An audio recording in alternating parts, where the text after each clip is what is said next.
Hi, everyone. Today on the Writing Gym podcast, we're talking about how to get results in your writing.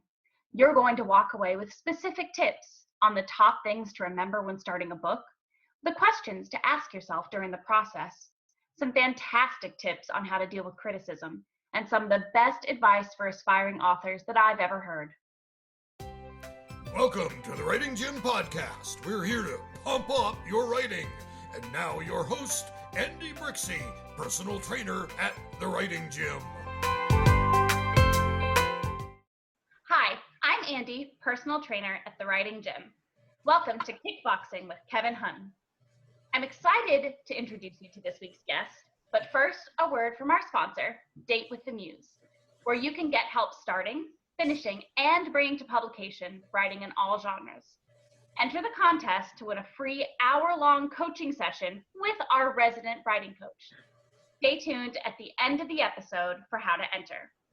And now, I'd like to introduce our resident writing coach, the gal who helps you pump your writing into shape in the Writing Gym. Welcome back to the Writing Gym podcast, Annalisa Parent. Thank you so much, Andy. It's great to be here again. Listen, everyone, I don't want to tell little lies, and this one is definitely not a lie. But I do have a very interesting bucket list item that Annalisa managed to cross off of her list. She swam with the dolphins, not the Miami football team, but the actual animal.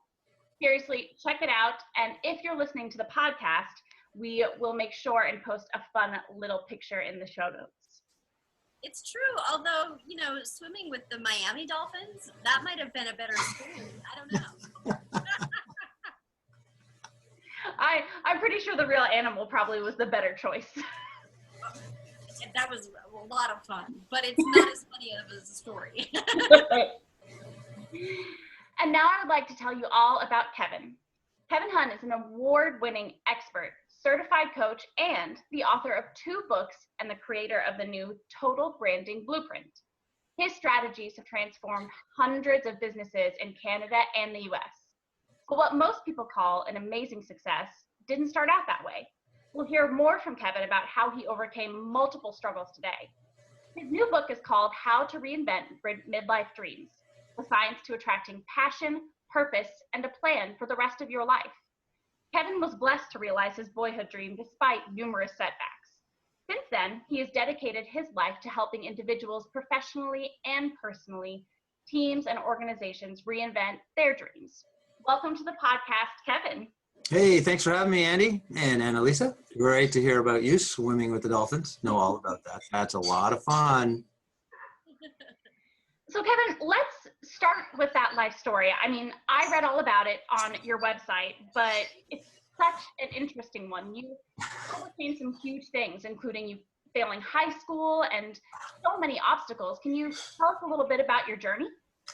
Sure. It's funny because I've been helping business owners for years, and I always start off with, if you knew all the things not to do in your business, do you think that would help you? And of course, I usually get some nods. I say, now, guess what? I know about all the things not to do, and I'm going to show you what not to do in your business, because it is important to know what to do, but it's also important to know not what to do.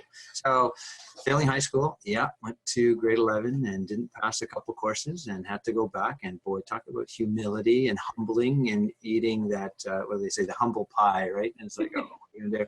I had to do it. And it was one of the big life lessons. And it started out that journey. Then I go to college, and that was great. I like 2.5 years in, I'm like, this is great. And I go, you know what? I'm bored. And it's funny because it was a passion I thought I had, which is I wanted to get into engineering. I said, this is my thing. I love drawing. I love math. This is great. And that didn't go very long because I was like, I can't stand it. It's just like there was no challenge going on. It was all in my own head, which half of our problems are. And mine was like, it's not for me. So I went to a full-time job. Then I tried business and another business. I think I tried 10 businesses over the course of, I'm 52 today. So over the course of, let's say, 35-ish, 40 years. And a lot failed, 80% of failure. But all it takes is 1 or 2 to turn it around, make things happen, leave you going, hey, I'm not such an idiot, or I'm not so bad after all. Actually, I think I know what I'm doing. So there's some other struggles that happen along the way in business, but they turn out to be great lessons. They turn out to be messages that I can share with other people. When I talk to people who have succeeded, one of the greatest things they do is they share where they struggle. They tell me what to do, right? They say, okay, here's all the good stuff, but they also are not afraid to say, I made that mistake. I invested, wrongly. I put my money into this kind of marketing and I found out it didn't work, or, this kind of advertising, or hired this kind of a consultant. And then you go, holy cow, it's not just me, making idiotic kind of decisions.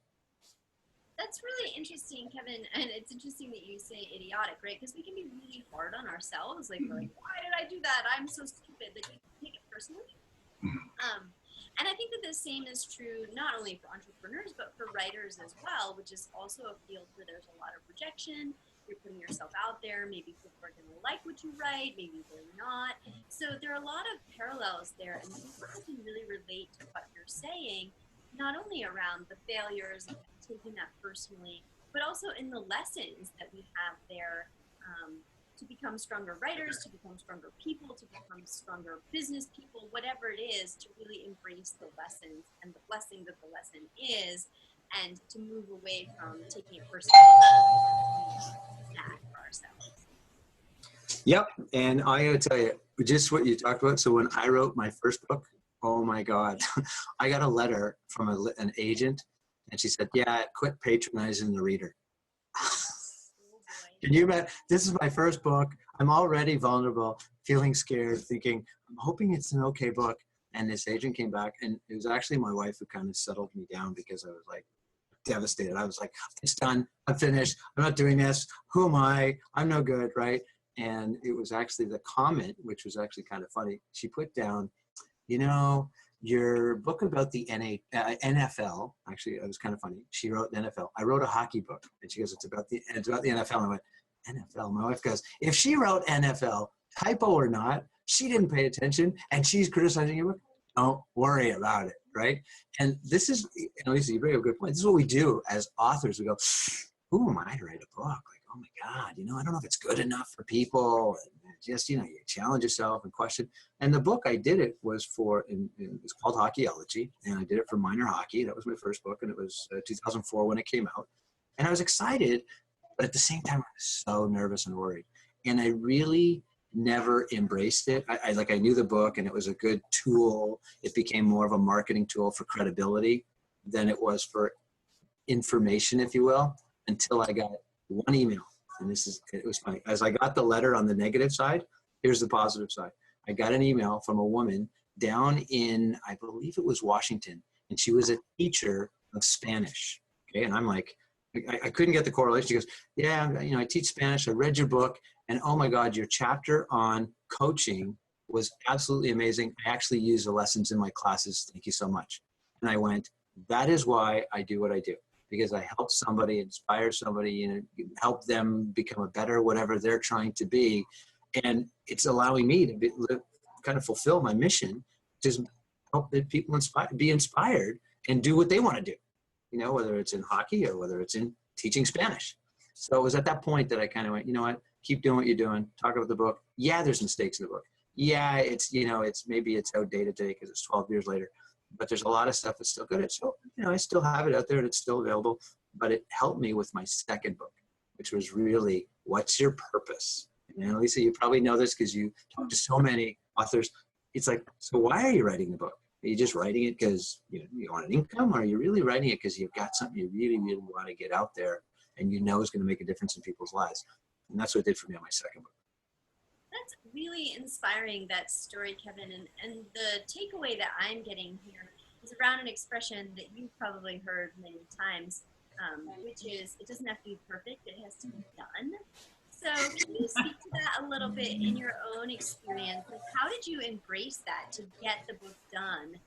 In any of the cases for any of your books, to kind of get over yourself in a way and kind of like move on and just finish the darn thing. How did that work for you?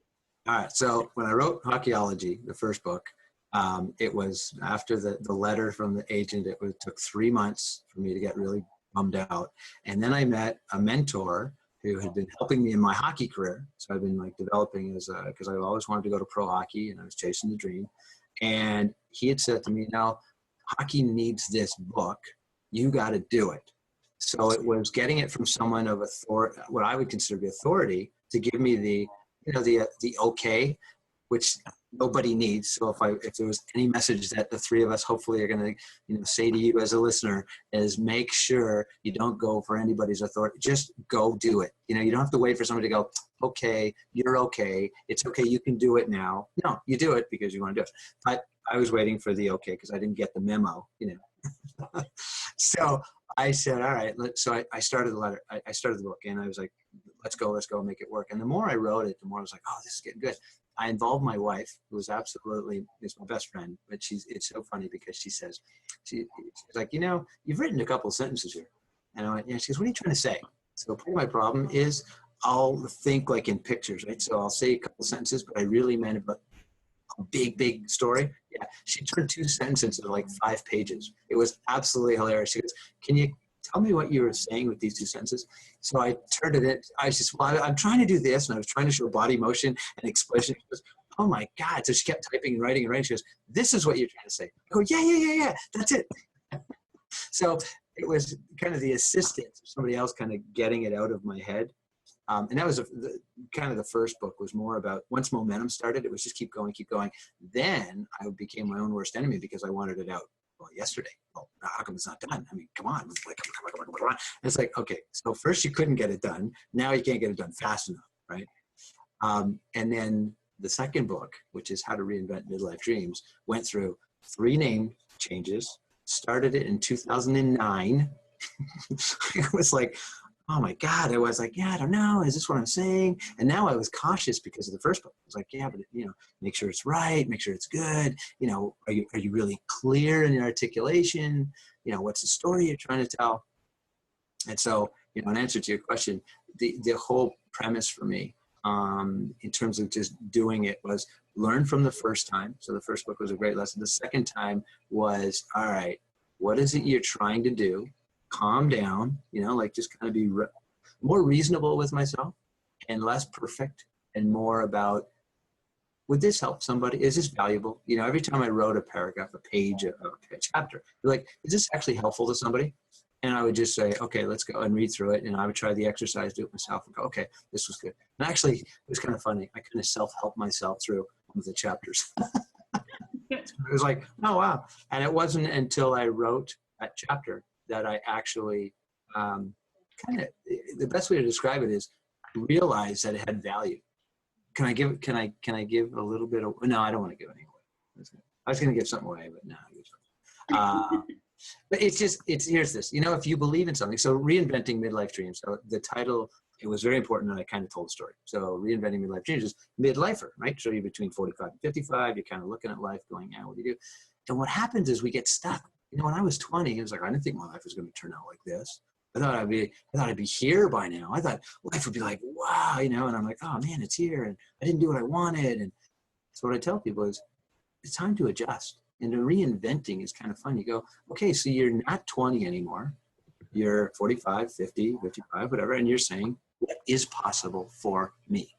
And that's the whole purpose of the book, is to go, where you are right now, how can you have purpose, passion, and a plan for the rest of your life? Like right now, not 10 years from now. What can you do right now today, then start and move in the right direction to have a life that you go, wow, I love my life. I love that. And, we share that in common. You just gave us a whole bunch of nuggets of wisdom. So I'll kind of move backwards. I really love the key clues that you gave us. And I suspect that these are part of your book, purpose, passion, and plan. And certainly that could be true for someone wanting to do business, for somebody wanting to write a book, someone wanting to become a football player, whatever it is. Those are really applicable to many different venues. Regarding the writing, I think that one of the things that you said was around support. And there are 2 different kinds of support that we need in writing. One of them is kind of that authority piece that you had coming in, right? So not necessarily giving you permission to write, but maybe somebody encouraging you or kind of pushing you along and helping you with that. But then the thing that your wife did do was give you some real content support, right? So those are 2 kinds of support that are really important for us. All right, you got this, keep going, and you know, on page 3, here's how you could explain this. So I love that you point out those two kinds of support, which help us to get this done. Yeah, and it's interesting, you know, the whole process of writing a book is, it's not just about the actual outcome / result that you create, this thing that's about this big with so many black and white words and pictures. And all. It's actually what happens to you inside.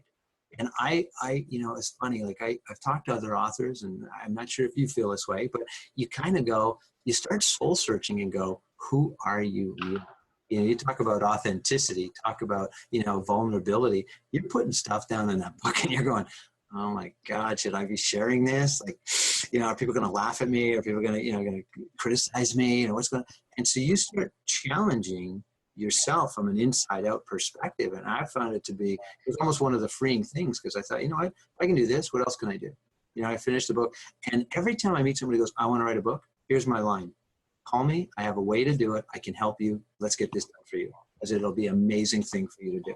I think everybody should write a book. And I heard this, and when I first heard it, I went, yeah, what's that, right? You know, it's a marketing thing. No.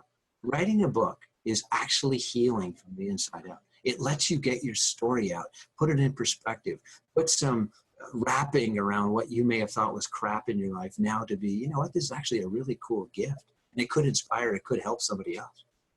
That's an excellent point. I also believe that everybody should write a book. And certainly, you know, it doesn't matter what genre you're writing. You know, some people find a lot of solace in poetry, some people find it in fiction, some people want to write a memoir and tell what actually happened to them. But there can be healing no matter which genre you choose. Right? So I completely agree. It's a really thank you for that point. I can see Andy over there is taking notes because such amazing things, and this is wonderful. So we'll have those takeaways for you, listener, in our show notes that she's taking right. I have a question for you, Kevin. Fire away, Andy. You talked about your wife and your mentor, and kind of having the, you know, a support system along in your journey. Was it just your wife and a couple of mentors? Like, was there a group of people or just one? Like, you talked about the different roles of people. What was your support system like, and, you know, how did that help you? So I'll tell you a little bit. It was a mindset. So I'll give you a long answer just because it'll help paint the picture. So I started coaching hockey at 18 years old. And it was after being cut from a team, not being good enough as a player, that I had a teacher say to me, you know, you should become a coach. And I was like, a coach? Oh my God, that's like a failure. Like, if you can't play, you're not good enough, you go coach, you know? And I was like, oh my God. But I realized that a coach is really a solid leader, someone who can become a really good communicator, inspire other people, bring them along. And it didn't take me long to realize that, oh my God, there's a lot of importance in the role as a coach. So understanding having a team around me was like a psychology that I learned from 18. And that was like 1982, right up to 2004 when I started writing the book. And I was like, oh, okay. So the team around me for the book was part of the same team. So my wife was my key partner, if you will, in helping me get this done. But I also knew I needed an editor. I needed someone who was actually professional and understood editing and understand book writing. I looked in and found out about publishers, and whether it's self-published or, you know, published through a traditional publisher. I looked at, you know, having an agent and looking at, so I started looking at all the different people. Some people, believe it or not, were just mentors through a conversation like, let's say you and I are having right now, and you're saying, you're the expert, let's say, you know, and you're saying, Kev, you know, when you write a book, you need to do this, and this, and you give me 20 minutes of your time. But it's so insightful that I go, that's part of my team, even if it was only for 20 minutes during, you know, the starting phase. A lot of people think, oh, that person has to stay with them during the whole project. No, it could be somebody that you just brainstorm with. You know, the three of us are on a call right now. Let's say we're working on a project, you know, a book for kids, and we're talking all about things. The three of us just start throwing ideas all back and forth. But Andy, it's your book. But through the three of us, your book's going with our contribution, even if it's 10 minutes, 20 minutes, an hour. And you go, oh my God, who helped me? I can't even, that's why when books say, oh, acknowledgements, I don't know about you guys, but here's what it's done for me since writing my book. I truly go through the acknowledgements because I know the pain and struggles that they went through, and all those people that they're acknowledging were support. So now, kind of answering to your question, the key person was my editor, because it was like back and forth and, oh, move this chapter and say this. Have you ever worked with a Word document and you leave tracking on and then it goes, goes to change red, right? Yeah. My book went from black to red. It was all red. It's like, what are you doing? What are you saying? And I was like, oh no, I'm so disappointed. It was looking in the mirror going, I'm useless. It's kind of fun. But the editor was great because he said, I'm writing for the reader. I'm not writing for you, right? This is not about your ego. Put that ego aside. If your reader, you want to help them, then it's got to make sense, right? You got to go A, B, C. You can go B, C, A, but they're going to go, huh? I'm used to this, right? So that was cool. Then the book cover designer, and then somebody to do typesetting. Like that was a thing right there. Typesetting. I was like, what is that? I had an actual typesetting company come in and say, look, here's how we're going to lay it all out so that it would look good. And now I have a whole new appreciation when I see books and they're done really well. And books that I don't like, you really see the book and you go, ugh, I don't like this. Because we don't all like the same books, right? But I have a hard time when the font is, this big, right? You're like, what? I can't read that, right? So that's not my thing. But other people are like, yeah, it's not a problem. My daughter can read like, I don't know, a dot on a page. I have to have font 47. Oh, there we go. Yeah, I can read that. So, so the typesetter, editor, two big people. And then from there, and I know other people have done this because I've interviewed some, and there's ghostwriters. People actually help you write it. They extract the idea for you, they help you go, and then they put it in work for you. Well, that's awesome. It has nothing. It doesn't take anything away from you, because at the end of the day, you're the creator. You're the one with the whole ideas. The editing, it's easier to edit than it is to create. So anybody who writes a book, that's why I say, if you're going to write a book, go to the creation mode. You're the wow factor. The editing, and I don't mean editing to be easy, like, oh, it's not important. It's, if you have something and I don't like it, hey, I can tweak it and play around with it. But if you come to me and go, okay, I need your ideas, and now I gotta go, oh my God, what's she saying? I have so many questions start running through my head. I go, I don't know how to write for her. I don't know what to say. So I don't know if that answers your question, but it is really more around the right roles to get the right product out. That totally answers my question. It's funny because Annalise is a fantastic writing coach. She's my writing coach. It's why I love her. And I think that that's one reason that I chose her, and that I love the work that she does, is because not only does she, edit my work, because she looks at it and says, this is what's wrong with it. This is what you need to work on, turns all my pages into red messes. But also tells me, like, here is how to make it work. Like you said, you were going BCAD, but this is how we switch it around so it goes ABCD, and now your reader understands. And I think that that's a thing that when you're a creative person and you're a writer, you're putting all this stuff down on a page and you don't think about the fact, like, it makes sense to you because you're writing it. This is your idea, but you don't think about what's the reader going to be thinking. So having that writing coach, that mentor, that editor to look at it and go, oof, you understand this. No one else does. What are you saying here? What? Huh? What? Exactly. I'm with you. Totally get that. It's fun. Go ahead, Emily. Sorry. No, I was just going to say, what I love about what you're both saying is not about red pen. It's never about the red pen, but it is about the audience. It's about the people that you're writing for, and really putting your message in line with the people who you're speaking to. And I think, Kevin, you found that out from the person who wrote to you and maybe said it in the wrong way. But, if we take an idea and we maybe boil it down too much for our audience, we speak to our audience as if we're speaking to a 3-year-old, right? Then they feel like, oh God, goodness, I don't like that tone. But if we keep our message in mind, especially in the editing phase, then we've got some really beautiful gold there that comes out. And our message really comes across, and we can have those moments like you had with that Spanish teacher, really inspiring, really in tune and humming with the message we're putting out. Yep.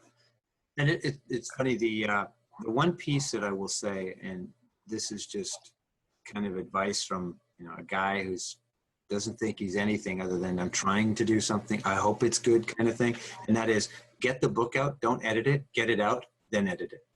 Because if you start editing from the day you start writing, you'll end up back where you started, a blank page with nothing on it, because you'll have edited it and said, well, it's just no good. So just get it all. Even if you say the a million times and I'm not sure and I don't know what to say and I'll just kind of, just get it out. It's okay. We'll fix it after. But don't try to edit as you're writing. And I think, and I'm no writing coach, Annalise, I'll let you run with that and kind of give insight, but that worked for me. And I heard that and I was like, okay, let me just get it out then. I'll just get it done. It doesn't matter if it's good or not, just get it done. No, and I think that you're spot on with that advice, Kevin. I mean, there are rare authors out there who write a sentence and then rewrite it and then rewrite it and then rewrite it. And I think that they're a rare breed, and God bless them. But for the rest of us, in order to be productive, we need to write what Stephen King really calls, and then we go back and we edit it. And for those of you who are listening who haven't read Stephen King on writing, one of the things that I love about that book is that it gives his sample chapter. So it's a first kitty chapter, that's what he calls it. And then he shows how the writing happens in revisions. This is exactly what Kevin is saying. Stephen King says the same thing. I say the same thing. So I don't know. We're all writers. We must have something going on over here. But there is magic in the revision, and there's also a magic in just kind of getting those words out on the paper. It doesn't matter if they make sense. It doesn't matter if you changed your main character's name. Victor Hugo was famous for doing that and went to print with that. So I completely agree with you, Kevin. It's wonderful. Yeah, it's funny. I look at writing in a whole new different way. And by the way, Annalise, you probably have seen this with so many different writers. Being the new guy, I feel like I'm the new guy in this whole block, and you talk to people and they go, man, you wrote 12 years ago. Holy crap, that's so long ago. And I'm thinking, it wasn't that long, But it's, as I go through the process, I start realizing that I know what I'm trying to say. So I have better uses of words. I know that, okay, this will flow better like this. So it's like practice, right? Like I got better. Somebody corrected me. I went, oh, I see where they're coming from. Now when I go write again, now I'm writing a little bit better, or, corrected, if you will. Then I build on that.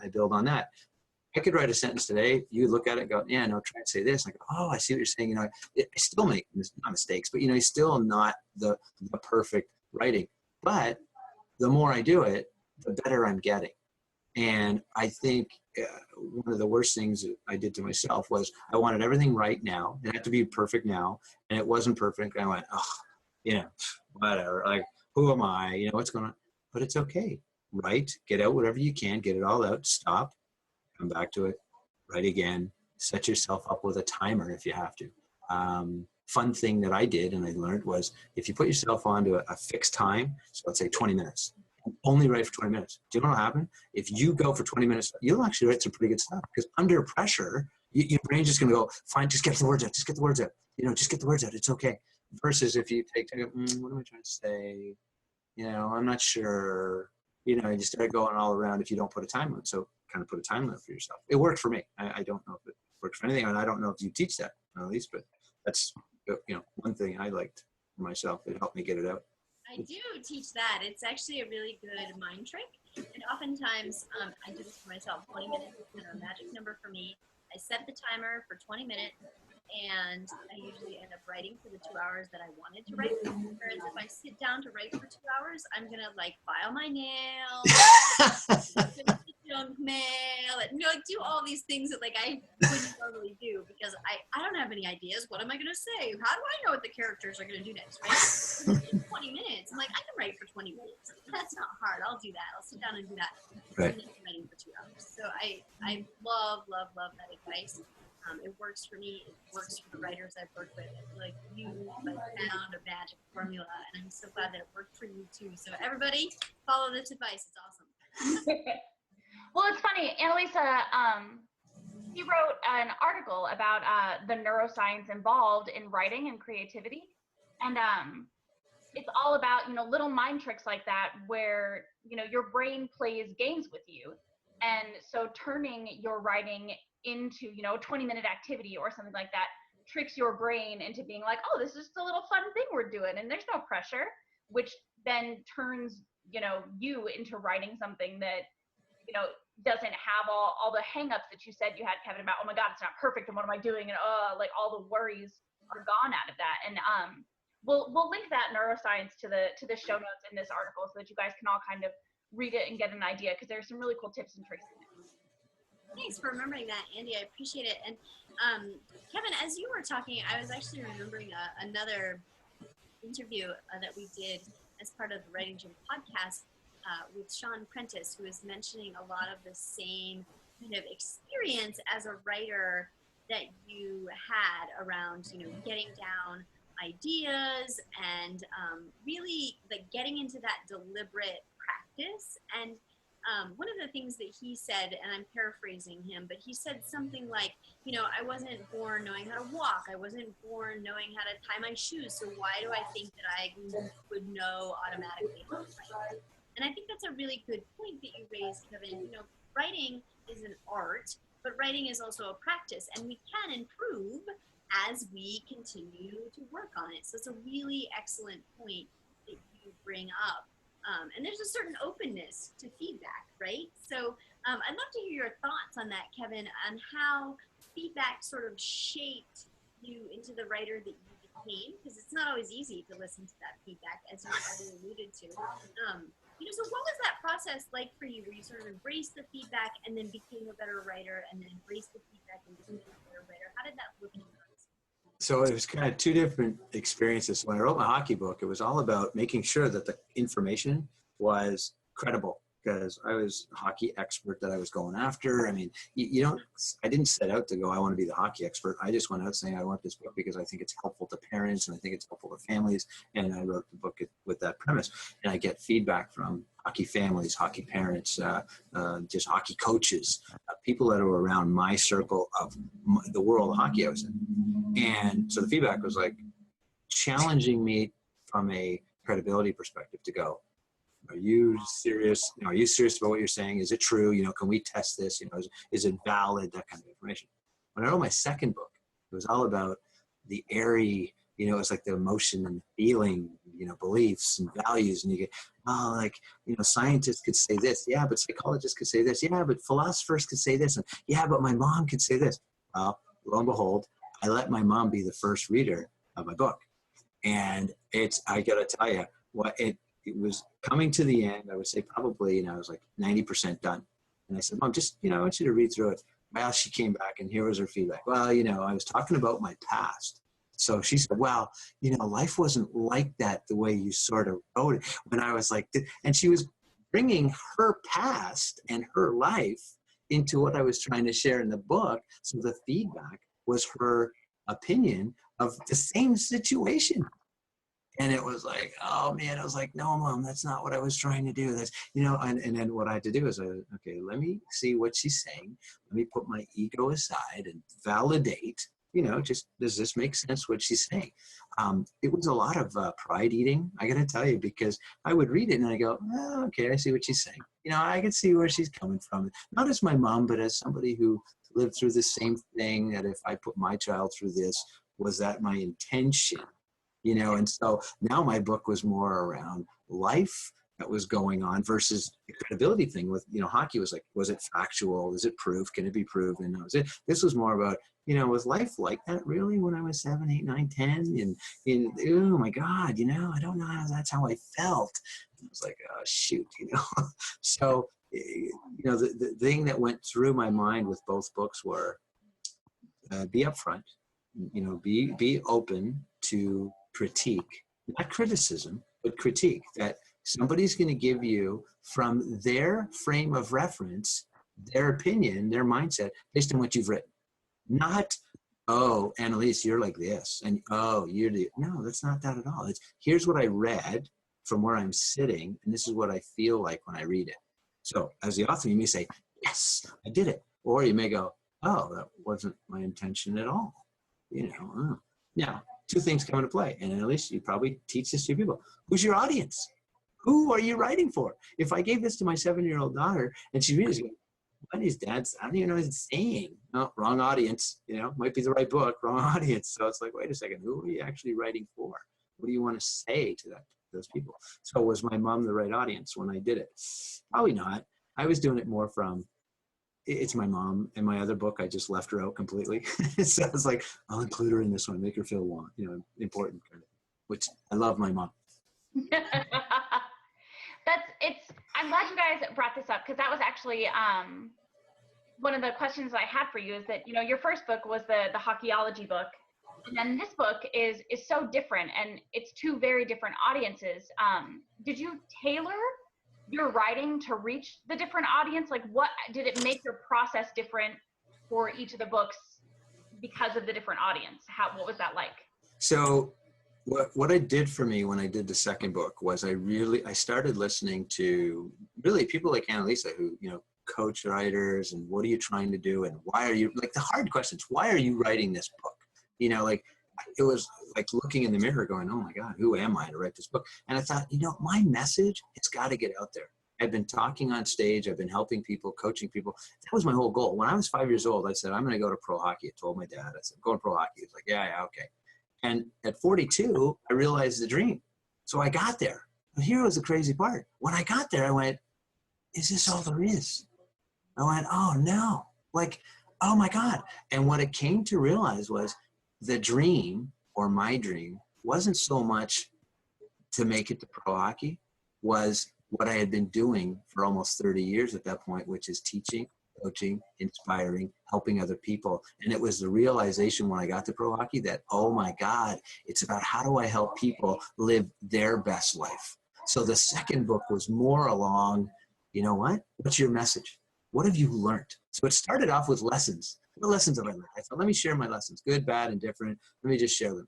And then it started tweaking to going, I'd be interviewing all kinds of people, and I'd be talking to them, just not going out to interview them. Just like Andy, you and I are talking right now, and you say, in my life, I'm doing this, and this. And I make mental notes and go, oh, that's kind of interesting. So she's going through this phase in her life, and this is happening.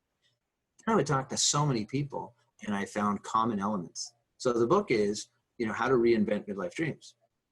The underlying it that's in the story is of 8 elements that I've identified that are in all of us around the world. Every race, color, sex, creed, doesn't matter.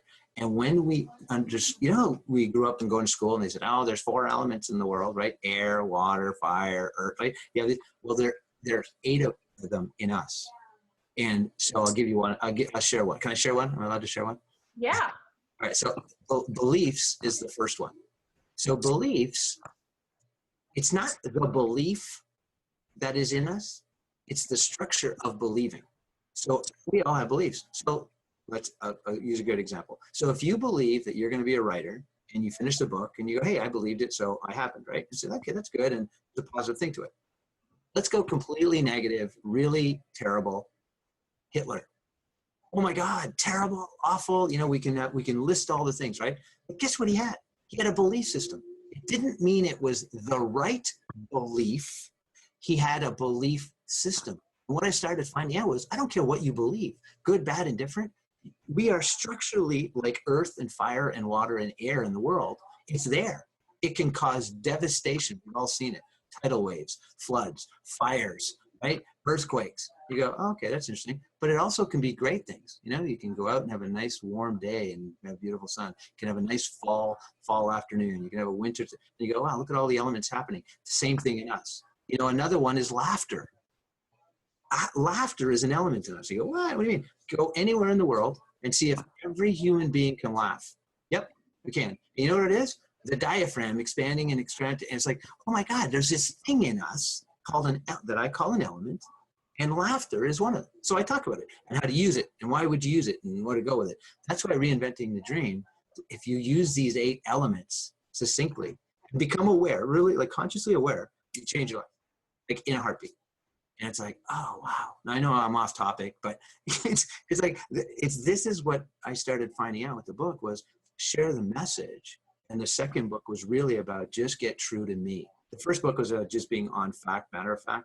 The second one was really all about, this is what's happening in my life and I'm going to take the chance. So I put in vulnerability right to mom. It's like, oh my God, have I done the right thing? There are two things that I'm really picking up on here. The first one is about the content of your book, which speaks to the interconnectedness of everything, right? That there's so much that we can learn across the board. And so your book applies to anyone, everyone. And I love that your audience can be everyone, because not everybody can pull that off. So that's pretty amazing. So congratulations on that. And oh my gosh, I got so excited about that I forgot the second thing that I wanted to say. Like Andy and take notes. I know that I did want to ask you, Kevin, do you have a handout or some kind of freebie that you offer on your website that we can get into? Because I bet people would be really interested in finding out more about what you're saying about the city code. It's funny. This is one piece that I've got to do about the book specifically. Is somebody said create kind of a, and I don't even have the right words, so at least you probably know more than I do, but it's like a 2, 3, 4 pager about the book, gives a good synopsis and lets somebody get a good taste of it. I'll call it Cole's notes for lack of a better word, of trying to get this on my book. So I thought, okay, I got to put that together. The exciting piece that I've been working through is taking the 8 elements and just weave it into my entire business. So I do personal coaching and developing. So when people order or pre-order my book, because it's going into publishing, so it comes out this year, they'll get a 30-minute coaching session with me. And I talk about it. I go into some of these elements so people can tap in right on the spot and get into tune. I'm all about results now. I chased my dream for so many years, and I got a file this thick of no letters, like letters of no, thank you, no, you're not good enough, no, we don't need you, no space, no, all no. And I have one letter that said, yes, we want to take you. And the lesson to me was, if you want something bad enough, go get it. And my dad used to say the difference between a professional and an amateur. So if you understand pro sports, football, hockey, baseball, basketball, the difference between the two is 2 words: patience and persistence. And I got to tell you something. The person who's an amateur will just kind of settle, and they won't be patient, and they'll be like, whatever, it doesn't matter. And then they won't persist. If they get a no, how many times have you got a no and you're like, oh God, it's over. Oh, done. Right? I've been there. I totally get it. But when I was chasing my dream, the lesson I learned was I never took no for an answer. No was today, not next season. Hockey was always season, so it was always like September to April. So I'd go, okay, I didn't get them between September and April. Great. When March and May and June come along, I'm going at them again. And it was like something in my brain. I mean, as crazy as it sounded, it was like I'm going. And when I got the letter in 2004, people just kind of looked at me and was like, dude, like you keep going. I'm like, yeah, like it just, I don't know why, but it was just this driving thing. And I put it down to patience and persistence of like, I'm going to go because I really want this bad enough. And I know I got to be there. It was like an inner calling, if you will, right? Like writing a book. How many times you talk to an author and they go, I just had to do this. I don't know why. I just had to do this. It just had to get out, right? And I see you nodding. You're like, you know exactly what I mean. It's like, it just had to come out. You go, I can't explain it. That's that inner force that's in all of us. And I try to inspire it. So going back to your point about my website, I like to get results now. I love to show people that they don't have to wait to make things happen. Even if it's just change the emotion. Oh, life sucks. It doesn't go well. I don't like it. Okay, well, you can change that. Like you can shift right now, really quick. And I help them do it within 30 minutes. So they go, oh, even if it's just from, it felt like a 9 crap, to maybe, 1 or 2, kind of went down, right? Hey, there's a shift right there. And they go, yeah, now there's hope, right? It's like, oh, yeah, okay. We have a chance to make something new happen. Yeah, I love that. And I love the applicability also to writing, of course, because writers, as I've said, we get lots of rejections and we can make folders and folders of those rejections. Going back to the same thing again, I guess it's but he does talk about that in his book on writing the collection that he had for a long time before he finally got acceptance for his novel period. I remembered what I wanted to say, and it was about the fact that you published in multiple genres. Kudos. There are a lot of writers who think, okay, I'm a memoirist and that's what I have to be, and I can only do that. Or, I write women's fiction, I can only write women's fiction. We had a really awesome interview a couple of weeks ago with Christina Estradi, who's a Romanian author and has published in more genres than I can count. She's amazing. But I'd love to hear your perspective on what that's like, the courage to take on multiple genres and the actual practice of writing for different audiences with different types of content. What does that look like? Yeah, what's funny is the hockey book was an ego-driven. It was like, oh, I got to prove myself because, I never made it to the NHL, so who am I to write a book? And I just had to prove it so that, it was some credibility factor. But it wasn't really heart-driven. Whereas this time around, How to Reinvent Midlife Dreams, really, it said, this is going to be more about who I am as a person. So it's good to be able to say, I wrote in that kind of book, so now I expanded my horizon and said, hey, I tried it. It's almost like by error, if you will, like I did it for the wrong reasons, but it worked out. Anybody that wants to write who says, hey, I want to try different genres, I say, go for it. What you'll find is there'll be one you really align to. You just go, oh, it's so easy to write like this. Oh, I just love this. I don't care if it's poetry, novels, writing fiction, writing a reference book. Yeah, it doesn't really matter what it is you write, but you go, oh, I just like this. This is what really is me, and I go, and that'll come out easy, and it'll flow out of you. Even though it's got to be edited, or even though you got to run it by somebody to check, it's still the writing part will come out easy. The hockey book there were parts of it that were really easy because I knew it. Like I coached hockey, so I knew how to goaltending. I knew about coaching a player and everything. When I wrote How to Reinvent Midlife Dreams, it was like sometimes I challenge myself because I go, what do I really know about beliefs, other than my own? So I had to go do a little bit of research to go, am I saying the right thing? Am I going to be challenged by a psychologist or psychiatrist, or like an expert really in the field going, this guy doesn't know what he's talking about. Don't believe him. Oh my God. It was like those fears that ran through my head. So I thought, okay, it felt good. So I kept going with it. And as I would go with it, I kept finding research or new information that helped align with the writing. It was very interesting. And I didn't have to force it. I started in 2009. I finished it this year, or 2016. And here's the funny story. It really, when it went through the third name change, so it started off like this: Hopes, Wishes, and Dreams. I was like, wow, pretty cool title. People were liking it. It's kind of nice, but it's kind of faded because I went, who's it for? As my coach, and Lisa, you'd probably say to me, Kev, who are you writing for? I'd be like, everybody. Yeah, good luck. Right? Like, what are you trying to do? Right? It's like, no. I'm like, no, but really, I think, and you come up with these airy-fairy ideas where you think you're different than everybody else. No. Book writing is book writing. You got some basics of adults. Then the second book was Time to Fly. Oh, same book, a couple of changes, but I said, oh yeah, Time to Fly. Okay, it's time to go. It's time to, I was like, yeah, and I started feeling good. And I was like, yeah, okay. And then the excitement wore off, like maybe a month. It was like, that's not like really, what's this for? What's the point? Who am I? And the third one was, we just come back from a 1-year trip across Canada. So my wife, my daughter, and I went on a 1-year trip across Canada.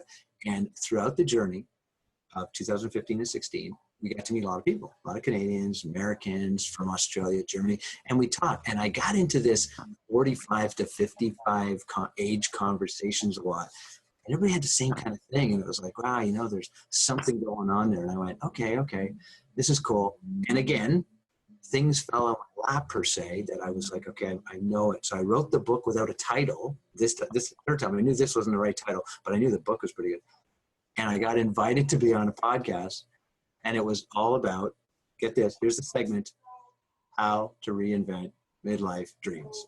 And I went, that's the book title. Oh my God, this was so cool. And I said, can I use this? And they went, yeah, go ahead. Nobody cared. And I thought it was so funny because I went, I was just looking, I just needed, I was home now, the trip was over and I needed this title for my book, and bam, it showed up.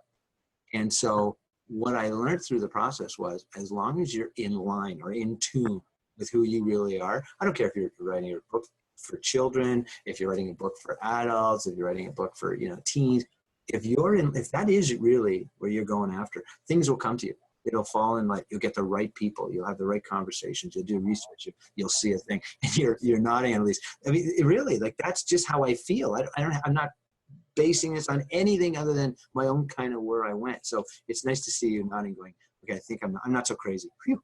No, you're spot on. That's just the way it works. I don't know why. I can't explain it. That's just the way it is.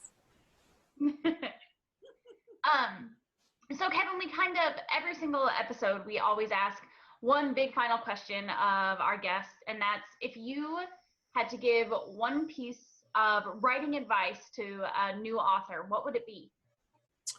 Wow, what a great question. The first one would be, get your thoughts down on paper and make it simple. If you were going to cook a meal that you've never cooked before, the one thing you do is you just kind of follow the recipe. Well, knowing Annalise as a writing coach, like, get a writing coach, like, get help right away. Like, you don't wait till you're 6 months in and you're beating yourself up and you're feeling terrible. Get the help right away. Jot your ideas down right away. Get something to mold. It's great that it's up here, but if it's up here, it's not here, and I can't read it, and I can't edit it, and I can't change it. So just get it out on paper, and just kind of follow a recipe. Follow one that works. Everybody's going to have their own, and there's probably, Annalise, you probably know 10 of them. You probably teach a whole bunch of different techniques and all kinds of stuff. So as a new author, reach out to an Annalise and say, okay, what's the best way to go about this? And really go at it, especially if your heart's saying, write this book. And I don't know about you guys, but I've met so many people, especially on this trip that we just did, go, I've been wanting to write this book for a while. And I go, so what's stopping you? Well, I go, you're just not, what's stopping you is you're not putting a pen in your hand and a piece of paper down and just writing at 3 PM because you have this idea on a sentence. Just write it down. Just write it down. Pretty much that's it. Thank you so much for that great advice. And it's even more fantastic advice. You guys heard it here first. Get help right away. Everyone call Annalisa immediately. She solved all my problems with my book that I was writing, so I know she can help you. And you also mentioned like following the recipe, finding those things. I think that something that writers struggle with is like finding a recipe, and something that I think Annalisa wrote an article about it. I'll include it in the show notes. Where use reading the books that you love to find the recipe to write the book that you want to write. So, use reading and things like this podcast, the media that you take in to find the recipe to make the thing that you love. That's pretty much the best advice. You said it better than I could ever say it. That's definitely not true, but I'll take it. All right. Thank you all so much for listening. Thank you, Kevin, for coming and giving all this amazing advice. I've got pages and pages of notes. Listeners, you can find out everything about Kevin at www.kevinhun.com. There are links on the website to book him for events, purchase the books, and his incredibly informative and interesting blog. Please check out all of the information in the show notes and connect with Kevin on Twitter. He is at Kevin Hun. Thank you so much, Kevin. Your information and your story has just been so valuable. Thank you for having me. It's been great to connect with you guys. Absolutely. And thank you, Annalisa, for more of your fantastic writing advice. Annalisa is the resident writing coach in the Writing Gym, and she helps our writers start, finish, and bring to publication writing in all genres. And she's pretty much the best writing coach that I've ever had. If you love the Writing Gym podcast, as I know you all do, we'd love to have you join us in the Writing Gym. You will go absolutely crazy for it. You can get a workout there to improve your writing, whether it's fiction or memoir, plotting, how to do your characters. We have what's right for you. And the bonus, you don't even have to wear shower shoes. We even have a personal trainer, and that's me, to help keep you accountable for your writing goals. I will not make you do push-ups, but I will make sure that you are grammatically correct. To see what we're up to this week, go to writing-gym.com. Don't forget the dash. Thank you so much for joining us to pump up your writing here on the Writing Gym podcast. Make sure and leave us a fantastic rating, because I know you enjoyed this podcast, and that way more authors can find the fastest growing podcast in the net. And of course, be sure to check out the show notes and download all of our takeaways and this week's freebie on how to use, how to get results, the wonderful advice that Kevin gave us at writing-gym/podcast. And speaking of freebies, guys, remember at the beginning when I told you we're having a contest? Don't forget to enter that contest at www.writing-gym/contest to win a free writing coaching session with Annalisa herself. The secret code this week is F. Scott Fitzgerald. Thank you all so much for joining us, and happy writing. Thank you, Annalisa, for more of your great writing advice. Annalisa is the resident writing coach in the Writing Gym. She helps writers break free from not good enough so that they can write freely to meet and exceed their publishing goals. Writers who are serious about improving their craft and publishing can work one-on-one with her in the Writing Gym. We are currently selecting applications at www.writing-gym.com. And bonus, you know how you always say, I love to write, but I just can't find the time. What would it be like to have a gentle guide, someone to check in with you on how you're doing on your weekly writing goals? Well, you can, and that's me, your personal trainer in the Writing Gym. You can get the accountability, scratch that, take two. Thank you, Annalisa, for more of your great writing advice. Annalisa is the resident writing coach in the Writing Gym. She helps writers break free from not good enough so that they can write freely to meet and exceed their publishing goals. Writers who are serious about improving their craft and publishing can work one-on-one with her in the Writing Gym. We are currently accepting select applications at www.writing-gym.com. And bonus, you know how you always say, I love to write, but I just can't find the time. What would it be like to have a gentle guide, someone to check in with you on how you're doing on your weekly writing goals? Well, you can. You can have me, Andy, as your personal trainer in the Writing Gym. You can get the help to have the accountability that you need to make your goals and finally publish that book that you've been working on. If you're serious about pumping your writing into publishing shape, apply now. Go to www.writing-gym.com. Thank you for joining us to pump up your writing here on the Writing Gym podcast. Happy writing. This has been the Writing Gym podcast with Andy Brixey and Annalisa Parent. To join the Writing Gym, visit www.writing-gym.com.